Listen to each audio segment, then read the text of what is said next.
You are watching Catch the Craze TV. Yeah. Catch the Craze in the house. No doubt. So check the flow, cause you know I got soul. The name is Catch the Craze, baby. So act like you know what's called Catch the Craze. Catch the Craze. Originator, the crazy creator. Hi, how are you doing? This is Michelle St. Martin from Catch the Craze, the heart of the industry. I am here at the New York Comic Con 2008, the huge Comic Con. We're taking over the entire Jacob Javits Center. I am here with a man that needs no introduction. I am here with the amazing Neal Adams. Please say hello. Howdy folks, how are you doing? We're great, How is the con treating you so far? Con. You know, this is Friday. There's not that many people here on Friday. It's like New York is a working city, and you don't see a lot of people. You see people who come to the smaller cons that happen during the year. And I know that the registration for Saturday is like sold out.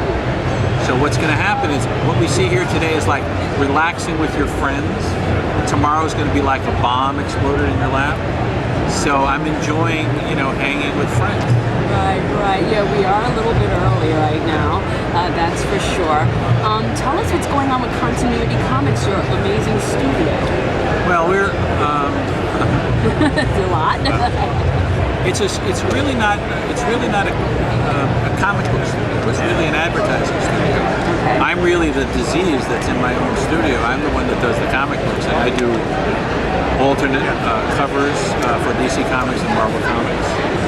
I'm doing a graphic novel project, 6 graphic novels of a Cape Crusader that I can't name until DC Comics decides to name it, but he does have a cape and a hood on. I don't know who he is. Besides that, our studio did last year the Nasonex B commercials. I heard about this. Yeah. I wanted to talk about this. Well, the thing is that most people in comics don't care about this sort of thing. Honestly, the best interview that you can have, if you cared, would be to interview the 4 or 5 Neal Adamses that exist right here. One of them is the comic book guy. Another one is the advertising guy who does things like the Nasonex B stuff. Another one is the one who seems to be wearing the white hat and going out and fighting people and causing the industry to change. And the other one is this geek scientist who does all kinds of incredible projects that I can barely scratch the surface of. If you're talking to the guy who owns the studio, what we're trying to do is, because we do a tremendous amount of advertising work, but viral advertising, doing advertising a different way, is starting to come in. So what I'm trying to do is I'm trying to apply what we do in comic books to viral advertising.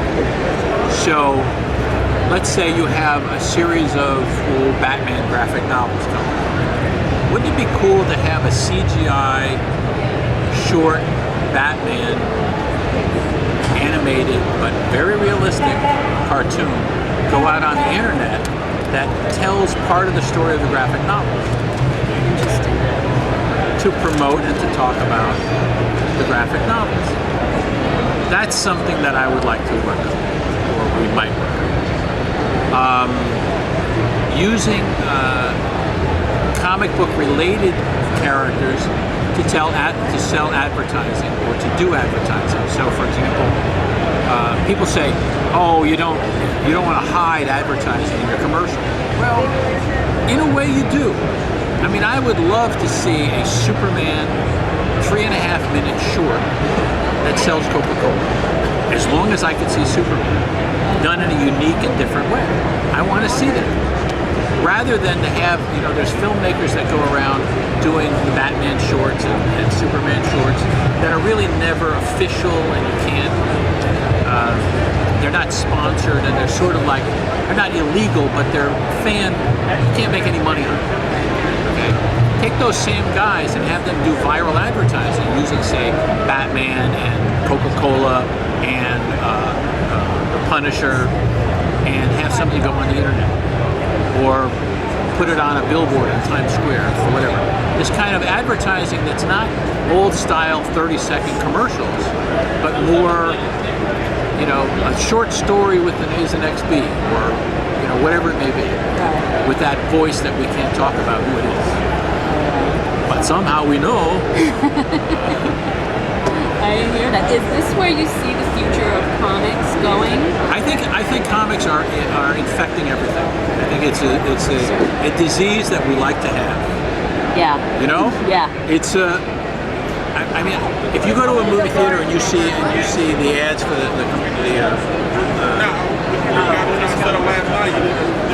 the previews, okay, for the upcoming movies, half of them are comic book related. It's very true. Half. I'm not talking about, you know, oh, what?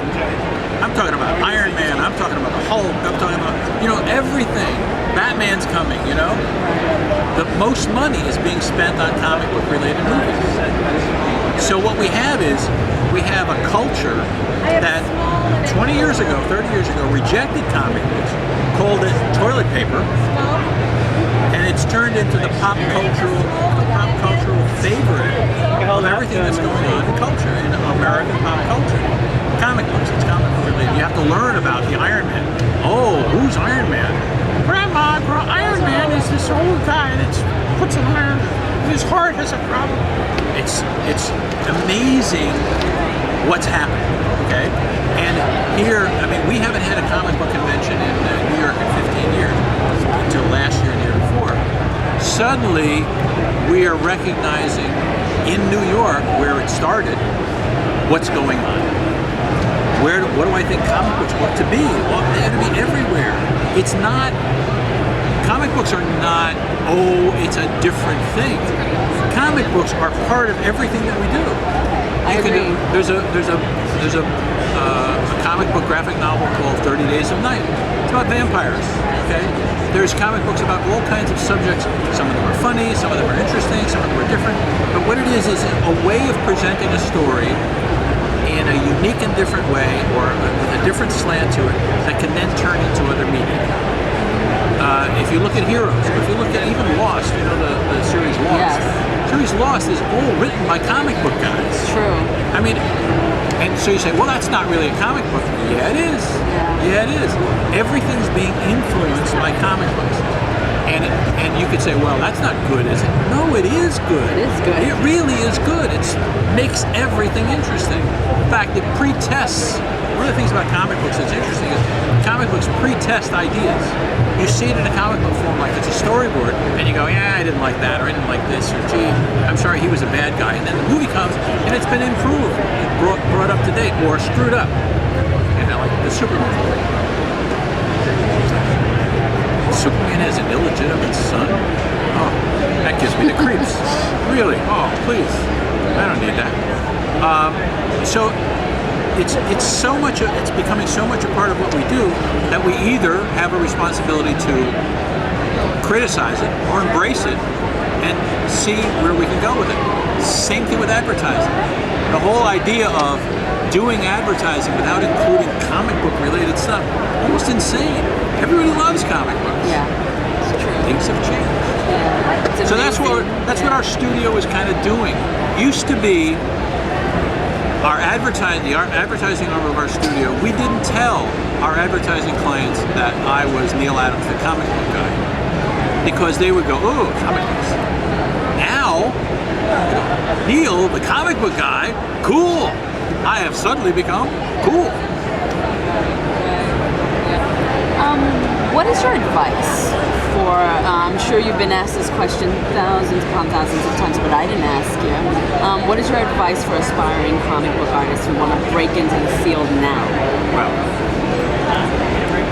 that's a broad question. What is my advice? So I will give you a broad answer. All right. To think that comic books are just drawn pictures on a page is stupid. Being stupid is not good. Being stupid is bad. To be good, one must think of comic books as being more. That doesn't mean more this way or that way. It means more. So if somebody studies to be a comic book artist, just like in the previous generation, if you were studying to be a writer, the best thing that you could do was experience life, to study more things, to bring them into your writing. The same thing is true with comic books. You can't just learn to draw well. You have to learn about society, you have to learn about politics, you have to learn about science, you have to learn about interrelationships between people, you have to learn about psychology, you have to learn about all these things. To think that you can compete with other guys who are learning these things just because you can draw good is not a good idea. Learning more, so if you're in college, let's say, and you want to be a comic book artist, let's say you have natural ability and you're doing well, you should take all the courses you can and bust your ass to become the most well-rounded, knowledgeable person that you could possibly be, because the guy who is will beat you out of the next job. So and beyond that, we have a responsibility in comic books to represent our society. We're not just guys who draw cartoons. That's for the cartoon guys. We are people who have a responsibility to provide a helpful function to society. That our time here, our time in front of people, and the stuff we do in pages should count for something. It's not just exercising the ability to draw. It's telling stories that have some kind of meaning. It's drawing people that have a certain sensitivity that you can relate to. It's all these things that have to do with our responsibility as a citizen, as an artist, as a creator. We can't forget those things, because and we can. You know, it's okay. Somebody thinks they can do that, but the truth is the people that will do better are the people who don't forget those things. An amazing answer. I've never heard it expressed that way before, and I'm so glad you stated that. There you go. That's my job. Yes. Okay. Yes, it is. Then and then some. We're going to cut it a little short because I know that you have other obligations and you're pressed for time. Thank you so much. It's such an honor, and I'm so happy that you took the time out to do this. This is Michelle St. Martin for Catch the Craze. I'm here with the wonderful Neal Adams, and I'll take it back to you, Cindy.